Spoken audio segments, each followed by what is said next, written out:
माँ Janaki series present.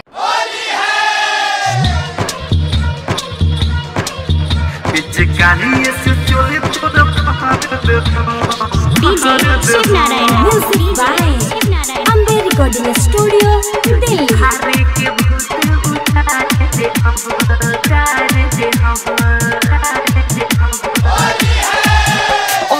Holi में सुन रे छोरी पिचकारी से चोले तोर फहार दे होली में सुन रे छोरी पिचकारी से चोले तोर फहार दे लाल हरी हरियर कहा रंग लाल हरियर पियर का रंग तोर दहिया पला के ढार दे हम असो होली में सुन रे छोड़ा चोली फारे के भूत उतार दे असो होली में सुन रे छोड़ा चोली फारे के भूत उतार दे ढेर अगर जदि बोलबे तो ढेर अगर जदि बोलबे तो अपना भाई से तो है पिटवाई दे होली में सुन रे छोरी पिचकारी से चोले तोरा फहार दे डीजे शिवनारायण माँ Janaki series present.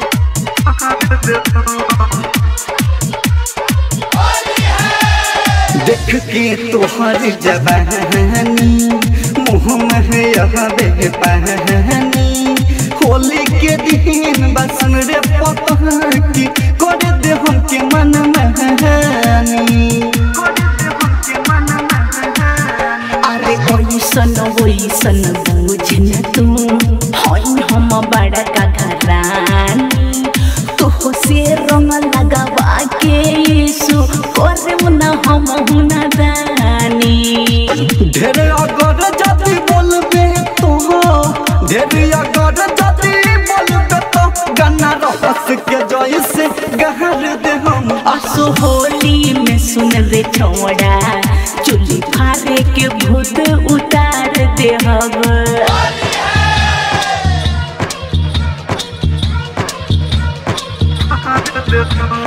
DJ Shivnarayan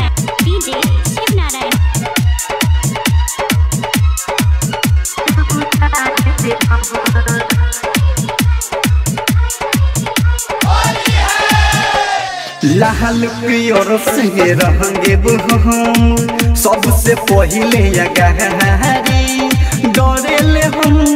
सुन रे पता कि घर हवे जिला मोतिहारी। अरे सुना भाई हमार होवे हम के डन पापा हमें अधिकारी इधर उधर रंगा लगइबे लग जाई हथ कड़ी मना जो करबे अंतहियास के बटन मन बेरी माँ के तो न कसा तोर बिगाड़ दे होली में सुन रे छोरी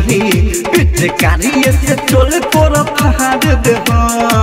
लाल हरी हरियर कहा रंग लाल हरियर पियर का रंग तोर दहिया पला के ढार दे हम असो होली में सुन रे छोड़ा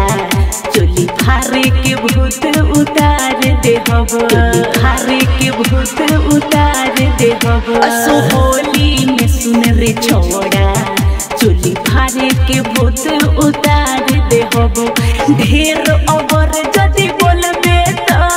ढेर अगर जदि बोलबे तो अपना भाई से तो है पिटवाई दे होली में सुन रे छोरी